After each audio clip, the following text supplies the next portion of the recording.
j'étais lu le chapitre 21 où c'était l'épreuve du conte.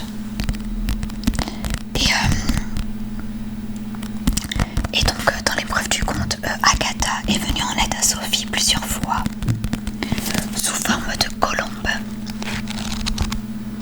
parce que Sophie n'a pas su se débrouiller toute seule. D'ailleurs, elle s'est attirée plusieurs fois des ennuis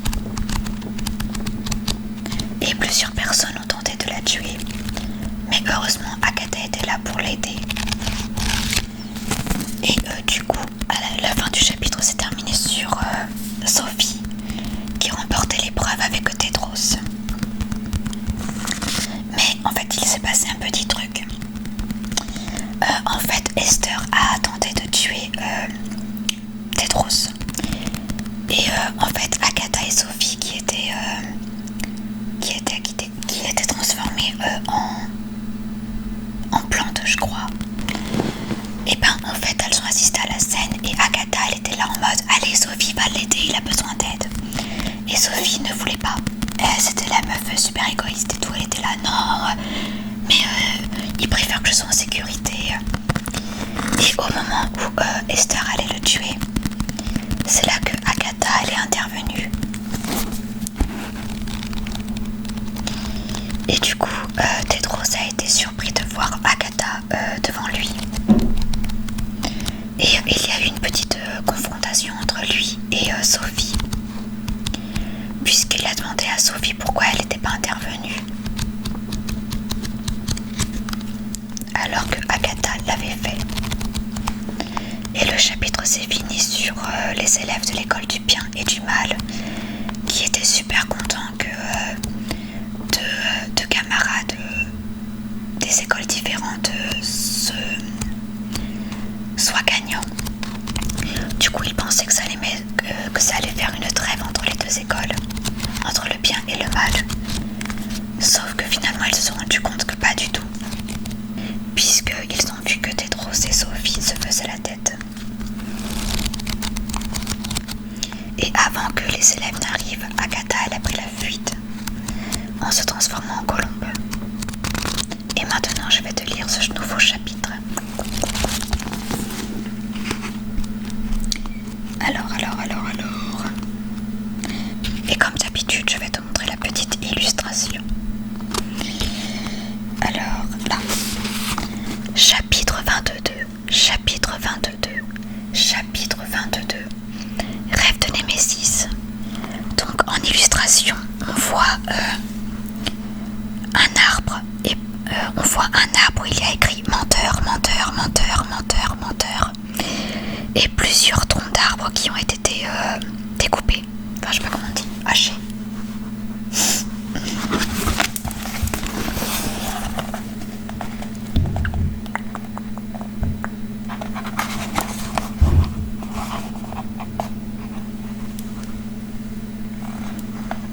J'espère que tu arrives à voir. Mais du coup là, tu peux voir tous les troncs d'arbres qui ont été découpés. C'est parti. Tu n'as pas vu mon pyjama à grenouille? J'ai mis Horte depuis le couloir. Emmitouflée dans ses draps déchirés, Sophie contempla une fenêtre qu'elle avait occultée à l'aide d'une couverture noire. C'est mon père qui l'a fait, je ne peux pas dormir sans. L'adolescente resta imperturbable, comme si elle était la seule à voir quelque chose dehors. Horte lui rapporta de la cantine du cru aux d'orge, des œufs à la coque et des légumes sautés, mais elle n'ouvrit toujours pas. Depuis des jours, elle restait allongée sans bouger, à attendre son prince. Bientôt, ses prunelles se voilèrent. Elle ne savait plus quel jour on était, si c'était le matin ou le soir, si elle était endormie ou réveillée. Dans ce brouillard sinistre, le premier rêve surgit. Des lambeaux de blanc et de noir, puis un goût de sang dans sa bouche. Elle leva la tête. Des trombes d'hémoglobine bouillante s'abattaient sur elle. Elle tenta de fuir, mais elle était ligotée à une table de marbre par des lianes épineuses. Le corps tatoué d'étranges écritures qu'elle avait déjà vues auparavant se rappeler où. Derrière elle, 3 vieilles sorcières psalmodiaient en caressant les mots sur sa peau avec leurs doigts crochus. Soudain, un couteau aussi long et fin qu'une aiguille à tricoter surgit au-dessus d'elle. Elle voulut se libérer. Trop tard. La lame s'abattit d'un mouvement rageur. Une douleur intense lui crucifia le ventre et une graine d'un blanc pur naquit en elle. Celle-ci se transforma en une masse laiteuse qui grossit encore et encore jusqu'à devenir un visage. Trop flou pour qu'elle en discerne les traits. « Tue-moi » dit la voix. Sophie se réveilla en sursaut. Agatha était assise au bord du lit, enroulée dans les draps crasseux de Horte. « Je te prête mon pince-nez au cours de Yuba. 3e jour sûr. Apprendre à reconnaître les excréments d'animaux. » Silence crispé. « Quoi ? Je ne pouvais pas le laisser crever. » « Ce n'est pas bien, Aggie. Toi et moi, ce n'est pas bien. » « Je ne te souhaite que le meilleur. »« Non !» rétorqua sèchement Sophie. « Je voulais juste qu'on rentre à la maison. »« On ne rentre pas à la maison. Tu as tout fait pour. Tu penses que c'est ma faute ?» s'irrita Agatha. « Qu'est-ce que tu fiches ici ?»« Je prends de tes nouvelles. Je m'inquiétais pour toi. »« Non, qu'est-ce que tu fiches ici, dans mon école ? Mon conte de fées. » « J'ai essayé de te sauver de la malédiction. Alors pourquoi n'arrêtes-tu pas de nous maudire, mon prince et moi ?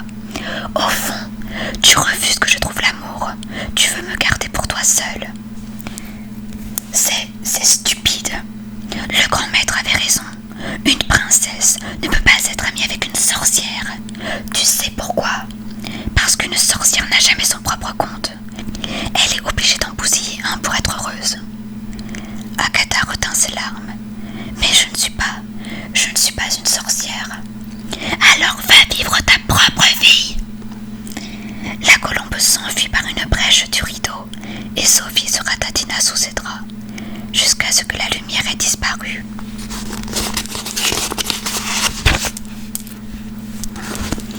Cette nuit-là, Sophie vit un 2e rêve.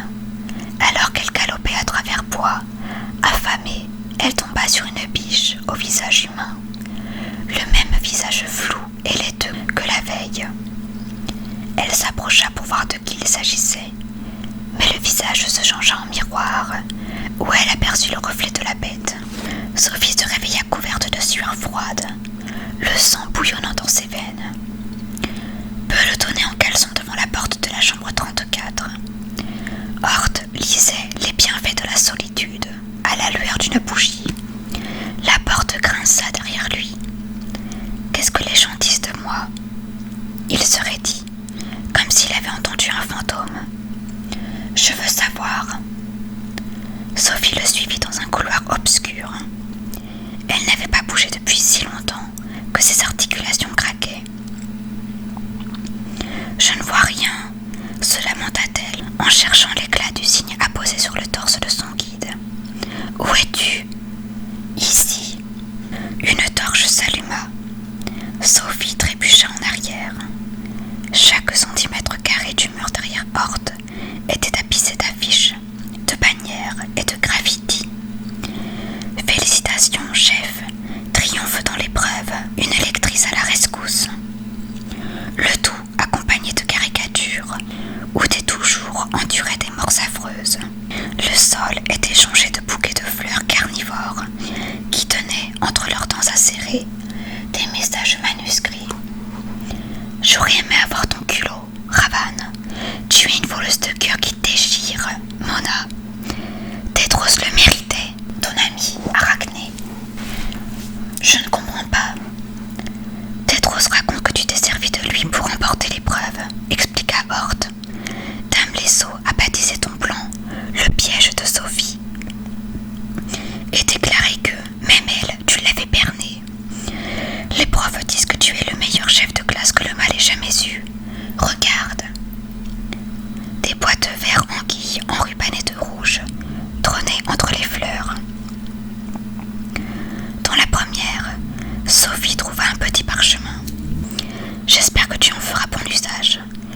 professeur Manley. C'était une cape noire en serpent. Dans les paquets suivants, Castor lui offrait une caille morte, Dame Lesso une fleur de glace, et Sadeur la cape qu'elle avait portée lors de l'épreuve en lui demandant d'en faire don au musée du mal. Quelle trouvaille de génie! La flatta Horde, Flagorneur, se déguiser en plante, attendre que Tedros et Esther restent seuls en course, puis passer à l'attaque et éliminer ta rivale pendant que Tedros était blessé. Pourquoi ne l'as-tu pas achevé aussi? Tout le monde s'interroge. Mais il refuse de répondre. Moi je pense que c'est à cause du lever du soleil. Quand il vit la tête de Sophie, son sourire s'évanouit. C'était un piège, non? Au bord des larmes, elle secoua la tête. Soudain, elle vit autre chose au mur. Une rose noire assortie d'un mot empalé sur ses épines. Tricheuse, menteuse, vipère. Tu es tout à fait à ta place. Bravo la sorcière. Sophie, ça vient de qui? Bouleversée, elle huma les épines noires à la senteur âcre, mêlée d'un parfum qu'elle connaissait par cœur. C'était donc sa récompense pour l'amour. Elle broya la rose, éclaboussant de sang les mots de Tedros. Ça va t'aider à te sentir mieux. Anadil puisa une louche de bouillon jaunâtre. Ses gros rats se disputèrent les gouttes qui s'écrasèrent par terre. Tu as fait de sacrés progrès, bredouilla Esther. Elle avala une gorgée, puis s'effondra. Je n'aurais jamais dû essayer de me mesurer à elle. Elle est trop forte. 2 fois plus maléfique que moi. Chut, ne fais pas d'efforts. Mais elle l'aime, intervint Todd, pelotonnée dans son lit. C'est ce qu'elle croit, objecta Esther. Comme on en a tous fait l'expérience un jour, tu crois être la seule jamais à être tombée amoureuse. Ça suffit, conta Anadil. Soyons honnêtes, on a toutes un jour éprouvé des sentiments honteux, eu des moments de faiblesse. Qu'importe leur puissance, ces sentiments sont faux. Voilà pourquoi cette fille sort du lot. Elle nous a presque convaincus qu'ils étaient justes. Un lourd silence s'abattit sur la pièce. Qu'est-ce qui lui arrive maintenant? Reprit Todd. Pfff, la même chose qui nous est arrivée à tous. Des claquements menaçants résonnèrent au loin, aussi nets et cruels que des coups de fouet. Ils s'approchèrent de la chambre 66, envahirent le couloir et passèrent leur chemin. Todd en péta de soulagement. Soudain, la porte s'ouvrit et les 3 amis surlèrent.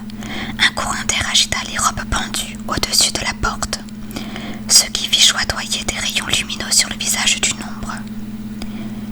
Ses cheveux hérissés de gel resplendissaient, aussi noirs que ses lèvres et ses orbites. Sa peau, d'une pâleur spectrale, paraissait phosphorescente par contraste avec son vernis à ongles, sa cape et son cuir noir. Sophie franchit le seuil en cuissarde. Esther l'accueillit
doge de sa mère pour la sortir aux yeux gris du jeune homme. Mais si ce dernier lui préférait Ava, l'ayant surpris à lorgner le portrait de Blanche-Neige, elle en avait conclu qu'il avait peut-être un faible pour les teints de porcelaine. Il se pourrait qu'elle accepte la proposition de Nicolas, auquel cas elle échangerait sa robe contre la blanche de Gisèle, mieux assortie à son teint hâlé, et si Nicolas lui faisait lui aussi faux bon. Selon ma mère, la bonté permet aux gens de se sentir désirés, même quand on ne veut pas d'eux, soupira Rina auprès d'une Béatrix distraite. Cette dernière savait que, Sophie hors course, Tedros serait son cavalier. Depuis l'épreuve du comte, il boudait dans son coin, et, à force de le regarder décocher des flèches dans l'arbre sous lequel Sophie et lui avaient eu coutume de s'asseoir, elle sentait son humeur de chien t'éteindre sur elle. Tedros avait beau transpercer le cœur de l'arbre encore et encore, il n'en tirait aucune satisfaction.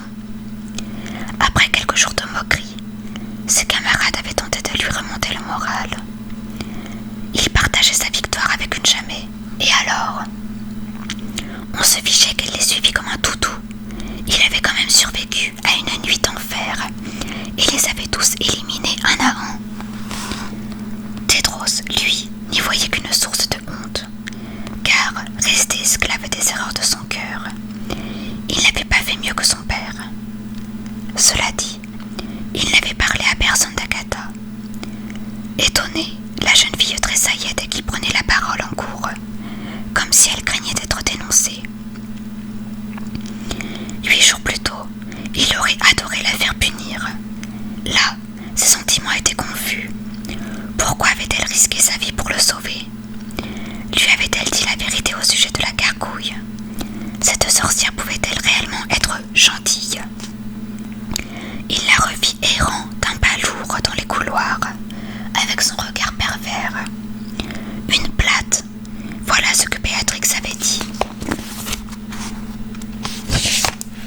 Agatha avait donc été là depuis le début, à aider Sophie à devenir lauréate de son école.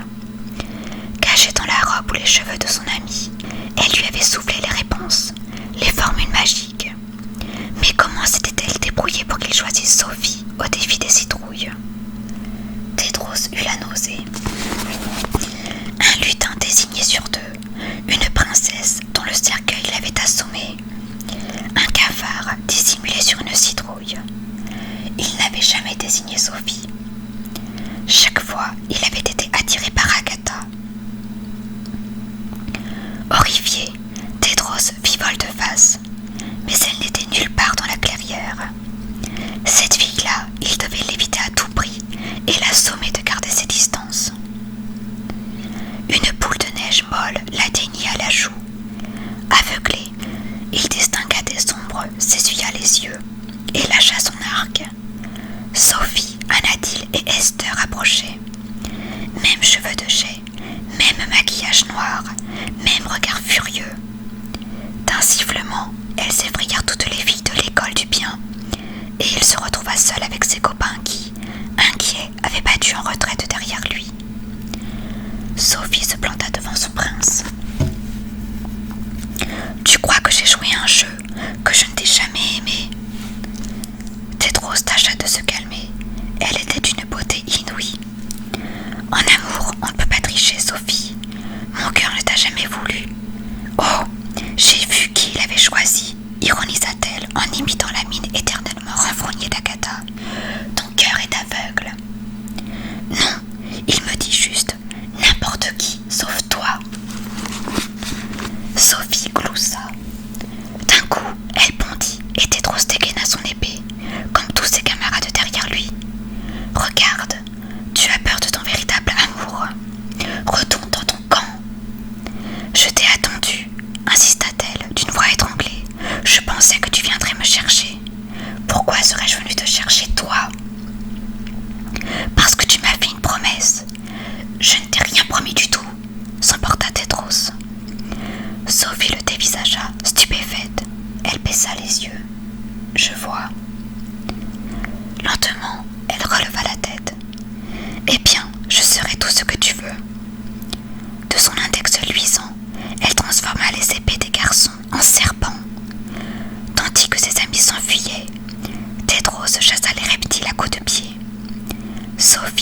essuya une larme, puis se trapa dans sa cape et se dépêcha de partir. Esther la rattrapa. « Tu te sens mieux ? Je lui ai donné une chance. Vous voilà quitte. » « Non, il faut qu'il honore sa promesse. »« Quelle promesse ?» Sans répondre, Sophie s'engouffra dans le tunnel. Tandis qu'elle galopait entre les branches noueuses, elle se sentit épiée. Derrière un rideau d'arbres et de larmes, le visage au balcon n'était qu'une tache laiteuse. Le ventre noué, elle repéra une brèche dans le feuillage. Hélas, le visage avait disparu, comme si c'était un rêve. Le lendemain, le camp du bien se réveilla avec du sein doux étalé partout par terre. Le matin suivant, les garçons hurlèrent en enfilant leurs manteaux, saupoudrés de poils à gratter. Le troisième jour, les professeurs découvrirent que des sous-vêtements encadrés remplaçaient le portrait de la belle sur l'obélisque des légendes, qu'on avait inversé les deux entrées au théâtre des contes, et que les classes en bonbons étaient envahies d'une substance visqueuse et nauséabonde. Comme les fées étaient incapables de prendre les voyous sur le fait, Tedros et sa bande organisèrent des patrouilles de nuit. Peine perdue. À la fin de la semaine, les bandits avaient rempli les piscines des salles de beauté de raies venimeuses, perverti les miroirs pour qu'ils se moquent des passants, lâché des pigeons gavés au réfectoire et ensorcelé les toilettes pour qu'elles explosent dès qu'on s'y asseyait. Clarissa Dovey, écumante de rage, exigea que Sophie passe son conseil de discipline. Mais, selon Dame Lesseau, il était très improbable qu'une élève puisse à elle seule paralyser une école entière. Elle avait raison. Ça ne nous plaît plus, bougonna-t-il, de retour dans leur chambre 66 après le dîner. Esther et moi, on veut arrêter. Tu as pris ta revanche, laisse-le tranquille. Je croyais que vous étiez des méchantes, se moqua Sophie, le nez plongé dans en finir avec les cauchemars. Les méchants ont un but. Là, c'est juste du vandalisme. Ce soir, on flanque la varicelle aux garçons. Trouvez-moi un sortilège. Qu'est-ce que tu cherches? C'est quoi notre objectif? Vous m'aidez? Où est-ce qu'on se rend doute? Bientôt, Tedros eut 60 sentinelles sous ses ordres, mais Sophie opta pour l'escalade. La première nuit, elle demanda à Esther et à Anadil de préparer une potion pour transformer le lac du bien en bout du mal, obligeant la vague magique à refluer vers les égouts. La mixture leur colla des ampoules plein les mains. Pourtant, dès l'aube, Sophie leur ordonna de verser des seaux de boue sur le linge des toujours. Les attaques se multiplièrent, s'ensuit dans le punch, lâché de sauterelles au courtouma. Taureau déchaîné en classe d'escrime, sort jeté aux escaliers pour qu'il grince effroyablement à chaque pas. Tant et si bien que la moitié des enseignants annulèrent leur cours, que Pollux trébucha dans ses propres pièges, et que les élèves, terrorisés, ne se déplacèrent plus qu'en groupe. Madame Dovey fit irruption dans le bureau de Dame Lesseau. « Cette sorcière doit être renvoyée. Il est matériellement impossible pour un jamais de pénétrer dans votre école, encore moins de l'attaquer jour et nuit. Autant qu'on sache, le coupable est un toujours. Un toujours. Mes étudiants remportent toutes les compétitions depuis 200 ans. Jusqu'à maintenant, sourit son interlocutrice. Je n'ai pas l'intention de me priver de ma meilleure élève sans avoir une preuve. Pendant que Madame Dovey envoyait missive sur missive au grand maître, sans obtenir de réponse, Dame Lesseau nota que Sophie prenait de plus en plus ses distances avec ses compagnes de chambrée. Elle ne frissonnait plus en salle frigorifique, et, sur la couverture de ses livres, elle profanait allègrement le nom de Tedros. « Tu te sens bien, Sophie ?» demanda-t-elle après un cours. « Oui, merci, je dois y aller. » Entre ta responsabilité de chef de classe, tes nouveaux efforts vestimentaires et tes activités nocturnes, ça fait beaucoup, non? J'ignore de quelles activités vous parlez. As-tu fait des rêves bizarres? La jeune fille se figea sur le seuil. Quand Comme quoi, par exemple? Des rêves pleins de colère qui empirent au fil des nuits. Tu as l'impression que quelque chose est né dans ton âme. Un visage peut-être. En effet, les terribles rêves de Sophie continuaient, et ils se terminaient tous sur un visage flou et laiteux. Ces derniers jours, des traces rouges apparaissaient autour, comme si les traits étaient dessinés avec du sang. Pourtant, impossible de l'identifier. Tout ce qu'elle savait, c'était qu'elle se réveillait de plus en plus fâchée. Que signifierait un rêve pareil? Que tu es une fille très spéciale, une élève dont nous devrions être fiers. Oh, j'en ai peut-être fait un ou deux. Des rêves de Némésis. Tu fais des rêves de Némésis. Mais, il n'y a pas de quoi s'inquiéter, tant que tu ne présentes pas de symptômes. Des symptômes? Et que se passera-t-il si j'en ai? Tu verras le visage de ta Némésis, l'être qui se renforce à mesure que tu faiblis, celui que tu dois détruire pour survivre. Sophie pâlit. Mais c'est impossible. L'identité de ta Némésis semble pourtant très claire. Quoi? Je n'ai personne qui... Tédros, je l'aime, c'est pour ça que je l'ai fait. Il fallait que je le récupère. L'enseignante sourit en silence. J'étais furieuse. Il n'était pas question de... Je ne voulais pas lui causer de tort. Je ne veux nuire à personne. Je ne suis pas une méchante. Peu importe ce qu'on est, Sophie, ce sont nos actes qui comptent.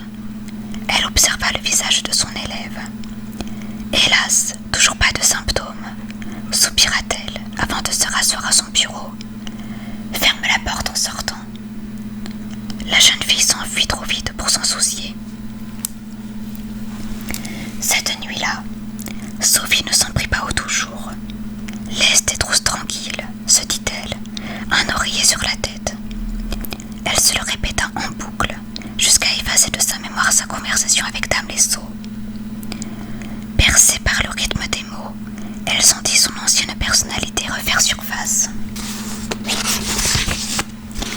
Demain, elle serait aimante, indulgente, et elle accomplirait de nouveau le bien.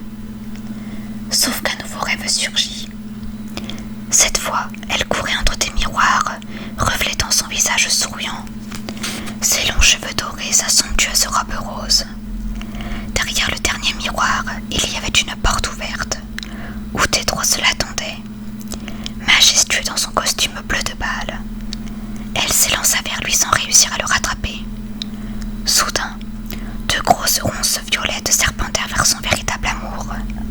Affolée, elle franchit la dernière porte pour le sauver, perdit un soulier de verre et voulut se jeter à son cou, mais le prince se liquéfia en une tache rouge laiteuse et la jeta dans un buisson d'épines. Sophie se réveilla folle de rage. Toutes ses bonnes résolutions envolées. On est en pleine nuit, tu disais que c'était fini, pesta Anadil en la suivant dans le tunnel. On ne peut pas continuer d'agir sans raison. Une raison, j'en ai une, compris Esther. Le lendemain midi, l'école du bien découvrirent tous ces arbres abattus. Tous, sauf celui au pied duquel Sophie et Tédros s'asseyaient autrefois. Un mot avait été gravé partout sur son tronc. Menteur. Sidérés, les loups et les nymphes appelèrent les professeurs qui, aussitôt, dressèrent une barrière entre les deux moitiés de la clairière, furieux. Tédros s'approcha. Arrête, maintenant. Tout le monde suivit son regard jusqu'à Sophie, tranquillement assise contre un arbre enneigé. Sinon quoi? Tu vas m'attraper. Là, tu parles vraiment comme une méchante. Fais gaffe, Teddy. Que diront les gens quand on dansera au bal? D'accord, maintenant tu te débloques. Dire que je te prenais pour un prince. Tu m'as pourtant promis, ici même, de m'emmener au bal. Un prince ne trahit jamais sa promesse, non? Un brouhaha de stupéfaction monta de l'assistance. Tédros eut l'air d'avoir reçu un coup de poing à l'estomac. Et un prince qui ne tient pas parole, c'est un méchant. Il resta muet, les joues écarlates. Seulement, tu n'es pas un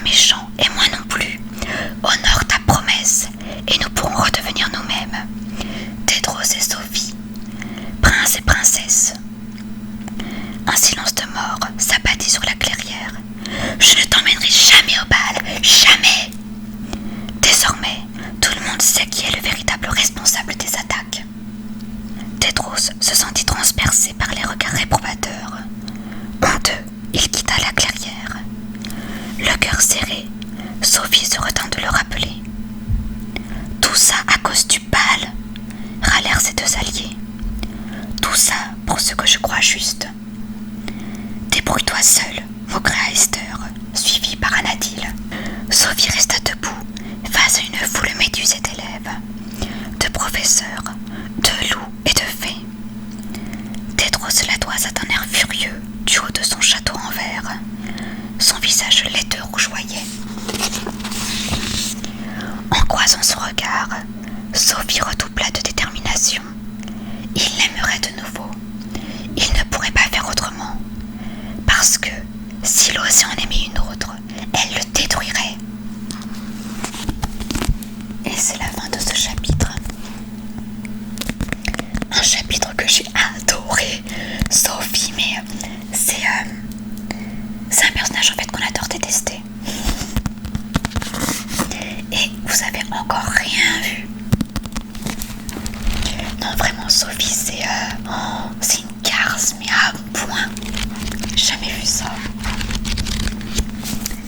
J'espère que cette lecture aura réussi à te détendre et à te relaxer. Je te souhaite de passer une très bonne journée, une très bonne soirée ou une très